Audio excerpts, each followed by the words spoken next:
Welcome, cartel members. We're going to go ahead and dive right into this Rose Davis case. It's Monday. Don't want to waste y'all time. I'm Julio, the Theorizing Theorist. Check out Rose Davis over here at the funeral being watched by this girl on the left. Now, check how she looks to the right. She's making sure the camera angle's right. And she sees, all right, we good, right? And you're going to see her giggling away, laughing, acting very inappropriate. I don't care what anyone says, or people grieve differently. I've seen lots of grief in my life, and normal people grieve, differently normally, and psychopaths grieve like that. So if you can see here, they're going to adjust the camera to make sure this Rose Davis is in frame. And I think they even want to capture her homie. So the cameraman, whoever it is, waits till they turn their head and adjusts it one more time. You'll see here in a minute, but to get all of them in the picture. And then they're going to start, the sound is unfortunately not included in this little aspect, but I'm curious as to who these people are that are surrounding her. The guy that's closest to the Fox 13 thing, is he the boyfriend, the new boyfriend? Now, I'm going to conclusively prove that she is bisexual. To the 99th percentile. We can never prove anything to be 100%. That's only God's right? So this lady tries to hand water to him. He's like, no, has a baby. I'm assuming that's his wife, right? Now, after that, I think the inappropriateness gets to be so awkward that it's like an elephant in the room. And even when these people leave, you're going to see the elephant imprint is still there. Nobody wants to get into that bad energy right there. You know what I mean? It's an aura. When you walk into a room where people were arguing, two people were just arguing, and you kind of walk in and you can feel that energy in the room. You're just like, oh shit, I better leave, right? Or whatever, But here she is just cackling away. Now, I can't say whether or not she is laughing quietly, like holding the sound in, So maybe it's not that inappropriate. I mean, I just saw people laughing at my nephew's funeral, and I even giggled in a sense, trying to make light of certain situations, show people that I'm okay, and just there's certain times, normal ways, but like this, her entire time there, from when this camera starts rolling to when she leaves, is nothing but like, is she high? Is she on drugs? And I think the answer to that will be answered soon. Now, I'm not trying to say anything 100% for sure. I never would do that. But she has a history, a very bad history. And we're going to go over that here in a minute. But before I do that, let me take a quick little break to let you guys know that I do have a PayPal, a CASHAPP, and a VENMO down in the description box down below.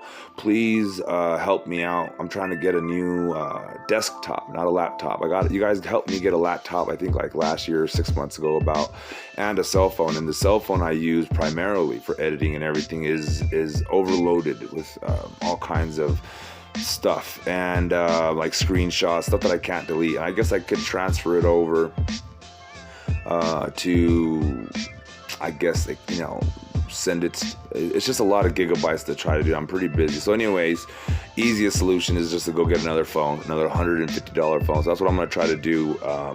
Asking y'all to help me out, get the supplies I need to keep bringing you the videos you enjoy, I hope. So help me out. I also want to try to get a desktop, like, I don't know, 3 to 5 with like the cheapest one at Walmart. Not the cheapest, but like, they only have between 300 to 500. I know there's expensive ones out there, but I just need something that I would be able to run Windows or whatever off, so I could live stream and start working it. Because I got my little studio set up with a green screen and whatnot. But and I got some screens even. I got the monitors. I just need the actual tower or whatever. So there's that. So I will be using both my new cell phone that I get hopefully here in the next couple of days. So this phone right here, it works good. It's a great phone, but it's just overloaded. I think it just has too much stuff all over it, and I've tried deleting what I can delete and saving what I can save, but even my Gmail, they put a new limit on what you could send there, so I can't even. I guess I could start a new Gmail. I have an extra one there that I don't use. I could do all that, but it takes forever, and then you got to leave your phone. Well, anyway, this isn't about me and donations, so if you could donate, please donate. PayPal, Cash App, Venmo down in the description box down below. Now let's get back to Gabby, Petito, and this Rose Davis. So a cop walks in right here. Also, be sure to hit the like button, subscribe, share, follow, all that good stuff. That really does help me out in views and all that stuff, and that's what every content creator is trying to get at this point, especially when they're small like me. So anyway, back to Gabby. Sorry. If you watched the whole thing, I haven't yet, so if you've noticed anything suspicious or mysterious, this is like the first 16 minutes or whatever, 5 minutes, and this is what I get, right? So you see that somebody kind of told her, the guy got up and told her, hey, we gotta go, or something like, let's go, or something like that, and they all take off, which is fine, I get it, everybody has different lives, everybody goes to this funerals differently, but at least show some respect, you know what I mean? Like, was she wearing black even? Couldn't even tell. I was so just appalled by her laughter there that maybe I'm just being a mean, biased, old, grumpy, frumpy man, you know what I mean? But who knows? So that's the live Gabby Petito memorial, not the funeral. I guess, well, I don't know what the difference is. So this right here is from Charles Matthew, this article that proves a lot of funny stuff about this Rose Davis. Now, we're going to go over it. So if anything is wrong here, please blame this guy right here. But let's continue. So from Rose and Brian's house in Florida, spoke to her for the last time in early August. Now, this is not the whole article. I'm just showing you clips that I want you to see. In early August 2021, they had made plans to meet each other in Wyoming's Yellowstone National Park in September. As Rose revealed, they met each other in 2020 on Bumble BFF, a social networking app for making friends, and they hit it off immediately. They were so close to each other that they'd share their locations through an iPhone app in case they got lost. So does that make sense? So she potentially knew exactly where Gabby was at all times, especially if she got into a fight with Brian and called her homie and said, come early or whatever. And they turned back on their Bumble account, their iApp or whatever. So anyway, that's just one thing of how she would have easily been able to locate Gabby and do what she did if she did it. Here's some more stuff that she says. He'd demand to pick her up from my house even when I had a car and offered to drive. Rose shared about the relationship between Gabby and Brian. She revealed the couple wouldn't argue in front of her. So all speculation from Rose. Anyway, when Rose's friend went missing, she also put up the notice on her Instagram on the 14th of September. She posted missing persons, Gabby Petito 22, blah, blah, blah, blah, right? On the 14th. If this is your best friend, it should have been on the September 2nd, 3rd, 4th, 5th when you knew. And then when you knew for sure on the 11th when it was official, how come you waited 3 days after? It's odd to me. My best friend, I'd be like front lining it, right? But obviously this isn't really the best friend. Somebody that maybe acted like the best friend to gain access to her. Anyway, delivering pizza, she tried. So this is this is Rose's history, right? She tried to apply for 11 career-like jobs. However, applications got denied because of a background check. But Rose is also a social media influencer who shares her intimate personal story. She claimed to have been addicted to drugs, got on bipolar medication, lived in a crack house, and also got raped twice. A background check revealed that she had faced a few legal charges. Now, here's more interesting stuff. Is she in a relationship? Yes, Rose Davis has been in a relationship at least twice at this point. Her longest relationship allegedly lasted 2 years. She dated a boy named Ian whatever. They were together starting from at least 2015. On the first post together, she wrote, "You best believe I'm yours, man crush every day, and love you," all in hashtag. And then she goes, so I want you guys to maybe help me dig into him a little bit, into maybe that's the guy we saw at the funeral. But here's the main part that this guy brought up that I thought I didn't see. So anyway, is Rose Davis a lesbian? Now, you heard it here first on All American Cartel.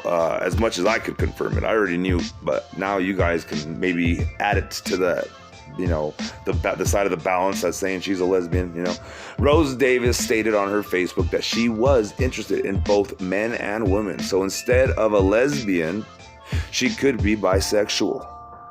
I think I said bisexual, menage a trois, polyamorous, which the triangle on Gabby's neck is that's polyamorous. It's usually a little bit different than just a triangle, but the three, the trois, right? So just saying, maybe they all really knew each other intimately. So oddly enough, you see Carolyn Fuji replied, "I think so," in regards to this lady being bisexual. And I said this a week ago. And I had just found this, so maybe they all knew it. I don't know. Maybe it's been news. I mean, these sleuths are so fast. So Chris Dovnick replied, "Cappy's Cartel, you're right with the deactivation." Now, that deactivation thing is about, they said that he started his Twitter and followed somebody, but really that's not confirmation. It's good evidence that maybe something's up, but also somebody could have reactivated their account or got unbanned after winning an appeal, or simply he requested to be Ryan requested to be friends with somebody a long time ago, and they finally accepted it. So lots of possibilities there. So who knows? Let me know in the comment section below what you guys think. Here's the way to donate to my channel, the description box below, like I was telling you. Cash App, PayPal, and a Venmo. Please consider donating to help me out to get the supplies I need. I'll take pictures of the receipts and all the stuff that I get, just so you guys can feel comfortable donating. But please, any and all dollars help. And that's all I really have for you guys. Let me know in the comment section below your theories, your thoughts, your concerns. And as always, you guys know the routine. To God be the glory.